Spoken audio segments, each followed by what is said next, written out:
Today we will be demonstrating how to use the dynamic Unpivot tile in Magic ETL in Domo. This video is one of many helpful tutorials in our Magic ETL playlist. Be sure to check it out after this video to learn more about Domo.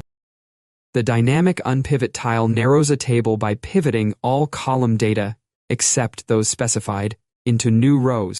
Any columns not excluded will become row values. The first step to utilizing the dynamic Unpivot tile is ensuring that you have an input dataset. Without an input dataset, we will have no data to reference and replace. Under the Pivot Actions section on the left-hand menu of your screen, you will find the dynamic Unpivot tile. Drag that tile onto your canvas. Connect your dynamic Unpivot tile to your input dataset tile.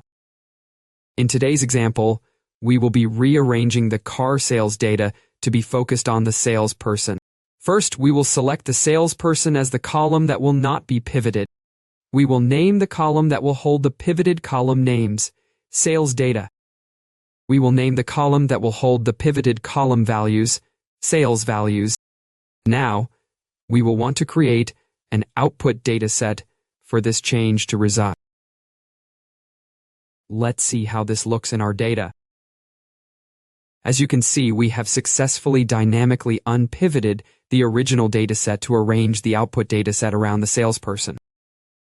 Thank you for watching. Be sure to like this video and subscribe to Arigato Analytics for more tips for Domo users.